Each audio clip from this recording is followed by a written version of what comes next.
Bonjour à tous et bienvenue dans cette nouvelle vidéo. Aujourd'hui, comme vous l'avez vu dans le titre, on va s'attaquer au tout nouveau deck Exodia sorti dans l'Infini Interdit. Alors cette display qui a dû révolutionner le jeu est sortie il y a maintenant une semaine. On va maintenant voir tout de suite ce que nous réservent les nouvelles cartes de l'archétype autour d'Exodia. Et surtout, avant que la vidéo commence, n'oubliez pas que cette chaîne est en partenariat avec The Cards Adventure, le site sur lequel vous pouvez trouver Yu-Gi-Oh! Au meilleur prix. Cette fois-ci, on va dire adieu à Edo Pro et bonjour à Yu-Gi-Oh! Omega. Alors c'est un nouveau simulateur sur lequel je joue désormais et bon, il est beaucoup mieux en termes de visuel, en termes de praticité, en termes d'accessibilité aussi. La recherche est simplifiée. Enfin, je vous montrerai peut-être tout ça dans une vidéo CBU. Dites-moi si ça vous intéresse d'avoir une vidéo explicative, un petit peu tuto sur ce nouveau simulateur que dorénavant j'utilise tout le temps. On va tout de suite lancer une game. Au moment où je tourne cette vidéo, l'archétype n'est pas encore sorti, la boîte non plus, donc on va devoir aller du côté OCG vu que les cartes ne sont pas officialisées. Donc là vous voyez un petit peu le hub, le salon où on peut trouver justement des matchs. Donc on a évidemment le décontracté pour jouer tranquillou si on a envie de se taper avec des petits rogues sympatoches, ou alors on a le côté classé où là ça va jouer de la grosse méta, c'est très bien pour s'entraîner, et bien entendu on a le classé TCG, OCG, et pareil pour le décontracté, on a le TCG, l'OCG, donc ça c'est plutôt bien. On n'est pas à l'abri de voir des max C se balader, vous êtes prévenus pour ce début de vidéo. On est tout de suite parti, on va essayer de gagner notre petit pierre, papier, ciseaux. Et bah non, oui c'est ça d'ailleurs sur ce logiciel-là. Je crois que sur Edo Pro aussi. Alors, notre main de départ, elle est pas ouf du tout. Elle est même plutôt catastrophique, je vais pas vous mentir. On va draw tout de suite. On va pas chercher à comprendre, hein. On sait jamais. Son deck en face aime peut-être pas ça. On a littéralement deux one-off qu'on peut tutoriser qu'on ne veut pas en main. C'est les deux cartes pièges Exodia. Donc bon. Pour le moment, pas terrible. Alors pour le moment, il propose effet Doki Doki. De mémoire, ça c'est pas mal. C'est vraiment pas mal. Ça joue Inflexipateur. Oh, je connais bien ça. Oh, ça c'était la grosse méta quand j'ai commencé à jouer au jeu. C'était bien violent. Ça date, c'est marrant de voir ce deck. Donc là, on va plutôt annuler ça. Hein. On va pas trop chercher à comprendre. Il fait quand même la synchro raptite. Très bien. Ça joue aussi du farce gamin. Ça joue du dino aussi. C'est quoi ce mélange là? Bon bah vu que j'ai plus d'interaction pour le moment, à suivre. Ok, il termine sur une fin de tour là-dessus. Alors on a eu une excellente draw. On a notre carte starter de combo. On a le bouclier du Millennium. Donc on va l'activer. J'espère qu'il va craquer son Hérald là-dessus. Voilà, c'est parfait. On va du coup activer la petite Ankh du Millennium. Alors c'est assez simple. On va révéler les 5 parties d'Exodia depuis notre deck à l'adversaire. On va les valider et on va invoquer directement le gros boss monster du deck, le tout nouveau Exodia l'incarné, l'inarrêtable. Et franchement, il est trop classe, ça fait trop plaisir de voir cette carte. On va poser nos deux petites cartes pièges qui pour le moment ne nous servent à rien. Du coup, Raging Hellfire avec une très belle image tirée de l'animé, ça permet tout simplement de détruire tout le board adverse. Et Destruction, une carte qu'elle a depuis un petit moment, mais en gros, vous pouvez bounce une carte dans la main de l'adversaire, voilà. On va rentrer en battle phase parce que vous allez voir que ce gros boss monster là, il peut faire vraiment très mal. On va activer son effet en battle et il va gagner des points d'attaque égal au nombre de points de vie qu'on possède actuellement. Donc voilà, c'est une grosse machine à OTK. On va dire fin de tour. Et à la fin du tour, on va pouvoir tout simplement activer son autre effet qui nous permet de placer une magie ou un piège directement depuis notre deck sur notre terrain. Donc ce sera Exodo Blaze. Exodo Blaze, pour le faire très court, ça permet de détruire toutes les magies et pièges et faire en sorte qu'un de nos gros boss monsters puisse faire des dommages de combat perçants. Voilà, généralement ça fait plutôt bobo. Et là, honnêtement, on est bien. À savoir que le boost d'attaque de ce big boss va rester et à chaque battle, il va se cumuler. Donc si on perd des points de vie, ce qui sera le cas en stand-by phase, on doit payer 1000 points de vie pour le posséder, et bien il va avoir 8000 plus 7000. C'est vraiment un très gros pépère. On va activer l'effet d'Exodia en chaîne ACK, ça negate une fois par tour une magie et piège, c'est vraiment pas mal. Il fait beaucoup de choses. Je parle beaucoup dans ce début de vidéo, mais c'est vraiment pour vous introduire un petit peu le deck. Ok, il a une deuxième lumière de CK, bon bah très bien. Super, il va draw 2, bon. Mais en gros résumé, c'est des monstres qui vont pouvoir se placer comme magie et piège. Et derrière, on va pouvoir les invoquer en échange de payer des points de vie ou révéler l'Ankh que vous avez vu au début de tour. Et après, on va faire des effets en fonction. Pour le moment, on va le laisser dérouler son tour. Je vous remettrai au moment où il y aura de l'interaction intéressante. Justement, du coup, je pense que c'est à ce moment-là qu'il va falloir détruire tout son board. Donc c'est ce qu'on va faire. On va breaker le board entier. Voilà, et on va prier pour que ce soit le bon move. Yes! Ok, une victoire, on continue. On va dire la pierre, toujours la pierre. Elle me porte pas chance cette pierre. Heureusement que le deck a de nombreux free spots. Voilà, on en touche encore au moins un, on touche Droll, c'est vraiment pas mal. En fonction du deck qui est en face, c'est vraiment pas mal. Notre main de départ, elle est vraiment bonne. Elle est vraiment pas mal du tout. Je vous l'expliquerai un petit peu plus tard. Pour l'instant, on va voir ce que l'adversaire joue. Ça a l'air de jouer pendule. Ça a l'air de jouer fortement pendule.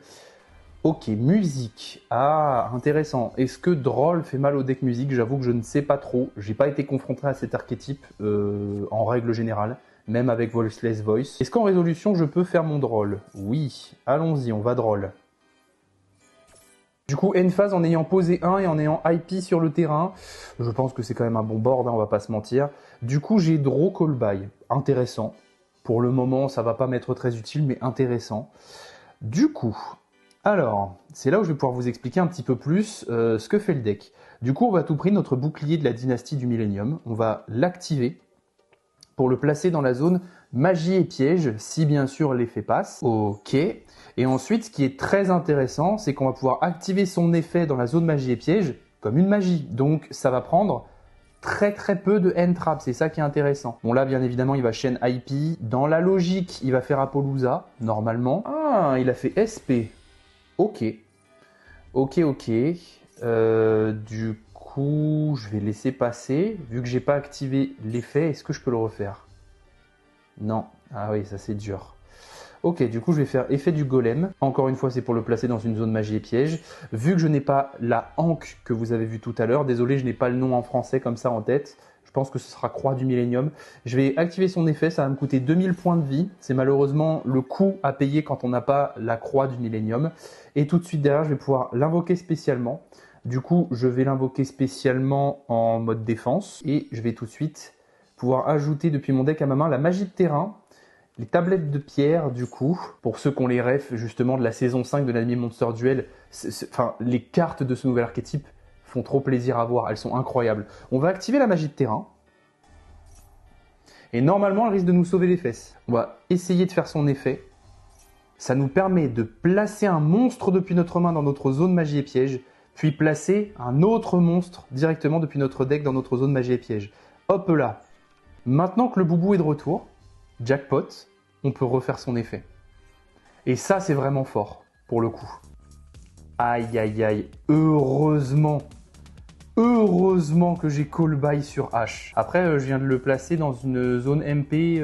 J'espère que c'est pas Imperm qui a 2-7 là. Oh, j'ai trop de chance.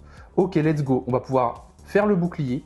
Et du coup, en résolution, aller chercher notre fameuse Ankh. Et ça, c'est très important. Du coup, ce qu'on va faire, c'est qu'on va faire l'effet du Cavernman. À la place de payer 2000 points de vie, on va révéler du coup notre croix.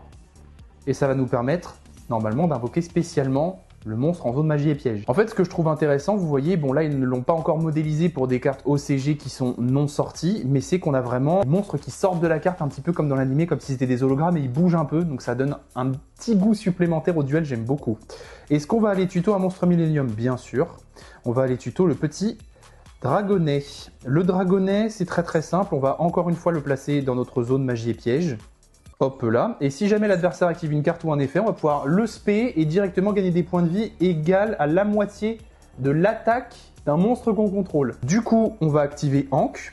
Elle ne peut pas être contrecarrée, on ne peut pas répondre à l'activation de cette carte vu qu'on a, je ne sais plus lequel des monstres Millennium, je vous le dis tout de suite après. C'est le golem. Le golem empêche l'annulation ou l'interactivité autour de la carte Croix du Millennium. Et la Croix du Millennium, sa particularité, c'est que dès qu'elle est activée, au lieu d'aller dans le cimetière, elle retourne directement dans le deck. Donc, c'est plutôt intéressant.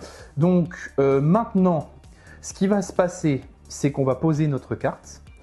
On va tout simplement aller battle. Et on va bien sûr essayer de crash notre homme des cavernes sur SP. Il va obligatoirement devoir activer son effet, du coup. Il ne le fait pas. Je ne sais pas pourquoi il l'a pas fait, bon très bien. Du coup on va aller battle son petit monstre pendule en mode défense. Et là notre gros big boss il va forcément être moins puissant que tout à l'heure parce qu'on a déjà payé 4000 points de vie pour l'effet de nos cartes. Donc effet, on va gagner 4000 points d'attaque. Mais c'est pas 8000 de tout à l'heure. Mais c'est déjà pas mal. Et on va surtout passer en end phase. Et du coup on va activer l'effet de notre big boss, de notre Exodia. Franchement, ça fait trop plaisir de jouer ça. La nostalgie, les feels, les artworks des cartes, tout me plaît dans ce deck, c'est génial. On va donc poser notre petite piège Raging Hellfire qui permet tout simplement de détruire tout le board adverse. Et on va passer au prochain tour. On va annuler l'effet de sa pendule tout de suite, parce que je pense que c'est trop important, c'est l'aspect musique du deck. Oh, Imperm, c'est assez embêtant. On va pas chaîner pour le moment. Aïe aïe aïe. Concerto pour spé, ok. Je vais faire l'effet du démon en chaîne. On va le spé en mode défense bien sûr. Et on va gagner des points de vie égal à la moitié de l'attaque d'un monstre qu'on contrôle, donc plus 1375. L'annulation des effets du Big Boss, c'est ça qui fait très très mal, donc évidemment très sensible à Imperm, très sensible à Veiler. C'est vraiment les cartes qui font potentiellement très très mal sur l'effet du boss. On essaye de l'avoir comme negate, donc c'est vrai que lorsqu'on se fait contrecarrer cette negate, ça fait pas plaisir. Vu qu'il a déjà invoque pendule, je pense que là c'est le bon moment. On va casser son board maintenant, vu que j'ai toujours encore une deuxième interrupt. Et voilà, j'aurais peut-être dû faire ça plus tôt, parce que ça casse vraiment tout son board, y compris les pendules. Mais bon, voilà, on va voir ce qui se passe maintenant. C'est une win, ça fait trop plaisir de gagner avec ce deck. Les matchs en décontracté, du coup, c'est que des BO1. Faites bien attention, je découvre encore un petit peu du coup ce simulateur, j'ai encore jamais joué en décontracté, j'ai beaucoup tryhardé pour les gros events y compris pour le CDF, donc voilà, décontracté c'est BO1, exactement comme sur Edo Pro, les classés par contre c'est BO3 avec side, etc. etc. Let's go, on tente encore une fois la pierre, et il n'y a pas moyen, hein. Je vais choisir le ciseau maintenant. Hein. Ok, notre main de départ elle est vraiment pas mauvaise, concrètement, elle est vraiment pas mauvaise. En face il joue Espiral. Ok, heureusement, encore une fois, il nous colle à la peau, hein, mais heureusement qu'on a Droll, je pense. Donc en résolution, on va Droll. J'espère que ça va lui faire bien mal. Espiral, j'ai pas beaucoup d'expérience contre le deck. Ah ouais, sur ça, ça fait vraiment très mal, visiblement. Ok, alors on va jouer pour le moment notre magie de terrain. Les tablettes de pierre, on va activer l'effet. On va poser le bouclier par l'effet du terrain. Et en même temps, on va poser l'homme des cavernes. Hop. On va du coup faire effet du bouclier quand même au cas où. On va essayer de bait de la negate là-dessus. Voilà, c'est exactement ça qu'on voulait. Ok, on va faire effet de l'homme des cavernes du coup. On va l'invoquer spécialement. On va en résolution tuto. Alors du coup, on va prendre le gros golem, je pense, pour essayer d'avoir un petit finishing en OTK. On va essayer. On va activer son effet. On va le placer en zone magie et piège. On va activer son effet. On va révéler une petite croix. On va l'invoquer en mode attaque cette fois-ci. On va quand même aller tuto un petit terrain histoire de cycler le deck au cas où. Hop, donc le golem tuto le terrain et empêche les negates d'activation de la croix. C'est pour ça que c'est intéressant de l'avoir. C'est pour ça que je suis allé le chercher. L'homme des cavernes nous permet de tuto du coup un monstre de l'archétype Millennium. Et le bouclier nous permet d'aller tuto la croix qu'on cherche à tout prix à avoir puisque c'est la clé pour invoquer notre boss monster. On va jouer tout de suite le talent des triples tactiques. Et pour être sûr d'avoir l'OTK, on va prendre le contrôle de son lien Kuribo. Voilà. Ça serait fini en OTK bien sale. Bon, écoutez, on va pas s'attarder plus que ça. Il y a eu 4 victoires d'affilée avec le deck. C'est, je pense, une des vidéos gameplay en termes de victoire qui est le plus réussi de toute la chaîne. Ça me fait vraiment très plaisir, en plus que ce soit avec Exodia. J'aurais pas pu vous montrer malheureusement la partie où on paye la moitié de nos points de vie, on équipe les 5 parties au Big Boss, ça lui donne 2000 par partie. Bon, écoutez, il y a déjà eu des très beaux OTK. Tout de suite, on va passer à la decklist. Et là, ça va être intéressant pour plein de raisons. Et je vous ferai une vidéo un petit peu plus tard sur comment utiliser ce simulateur si ça vous intéresse. Bien entendu, dites-le moi dans les commentaires. Je la ferai pas avant qu'il y ait pas mal de gens qui se soient manifestés en me disant « ça a l'air mieux qu'Edo Pro, vas-y fonce, fais-nous un petit tuto ». En gros, voilà la decklist. On a bien évidemment un petit incarné du légendaire Exodia. Alors déjà parce que ça fait plaisir. Et ensuite, si jamais on l'a en main de départ avec une de nos parties, une partie de base, c'est pas trop une brique si on a la magie de terrain de l'archétype, mais encore moins quand on a l'incarné du légendaire Exodia. Pour ceux qui ne connaissent pas, n'hésitez pas à mettre sur pause pour lire son effet. Vous ne l'avez pas en entier là parce qu'il faut le faire défiler à gauche comme vous pouvez le voir. Si ça vous intéresse, allez chercher les cartes, recherchez les effets.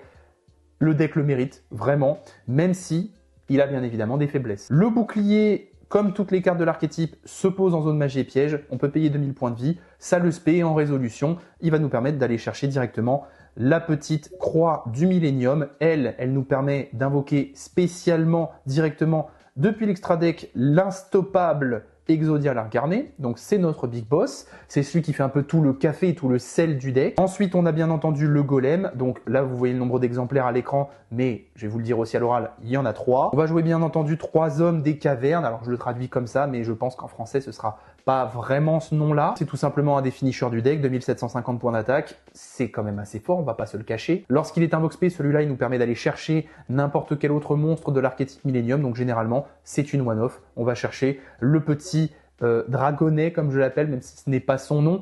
Lui, vraiment c'est une one-off juste pour regagner des PEV au besoin. Sur le Big Boss, ça peut être complètement débile. Dites-vous que si le Big Boss a gagné 8000 par exemple et qu'on n'a pas dépensé de points de vie et que derrière il a regagné 7000, comme je vous donnais l'exemple tout à l'heure en début de game, et bien sur l'effet du dragonnet sur le Big Boss, on va tout simplement regagner 7500 points de vie. C'est ridicule. C'est obligatoire de les jouer, mais c'est aussi un des points faibles du deck, c'est bien entendu les 5 parties d'Exodia. C'est obligatoire pour résoudre certains effets comme celui de la croix, mais malheureusement quand on les a en main de départ et qu'on n'a rien d'autre pour les valoriser, c'est compliqué. Bref, on va passer très rapidement sur la croix, bien entendu en 3 exemplaires. Elle sortira très certainement en Secret Rare chez nous. J'en mettrai quasiment ma main à couper. J'espère de toute façon qu'elle sera dans cette rareté-là parce qu'une carte aussi belle, ce serait dommage de ne pas l'avoir en max rareté. Bon, sinon, niveau one-off, on va avoir Exodo Blaze. Bon, ça, je le joue qu'en un seul exemplaire. Si on a un monstre de niveau 10 ou plus sur le terrain qui a Exodia dans son nom d'origine, eh bien, il va gagner ses effets. On va pouvoir payer la moitié de nos points de vie. On ne pourra pas activer d'autres cartes ou d'effets le reste de ce tour. On va détruire toutes nos cartes dans notre zone magie et piège pour équiper au monstre les 5 parties d'Exodia et lui faire gagner 2000 points d'attaque pour chaque partie. Donc c'est un effet supplémentaire que va gagner le Big Boss grâce à cette magie rapide. Et en bénéf, parce que c'est pas tout, on descend, il y a une petite ligne avec un petit point supplémentaire. Si ce monstre attaque un monstre en position de défense, des dommages de combat perçants. Autant vous dire que c'est généralement l'OTK assuré. De toute façon, c'est ce que recherche le deck. Donc cette magie est là pour donner des effets supplémentaires à notre Big Boss et seulement pour ça, l'artwork, si vous avez la ref, dites-le moi dans les commentaires. Moi, je l'ai très fort et j'adore que Konami ait ce petit souci du détail pour des refs à l'animé. Dites-moi un petit peu, c'est quel moment, c'est quelle saison? Ça m'intéresse de savoir si vous êtes des fous de l'animé exactement comme moi. Bon, sinon, en 3 exemplaires encore, le terrain, vous avez vu que c'est vraiment très bien. Ça peut nous permettre de nous relancer. On va le chercher du coup sur notre golem et ça nous permet de placer un monstre Millennium, de nous relancer en fonction de ce qu'on a sur le terrain ou dans la main.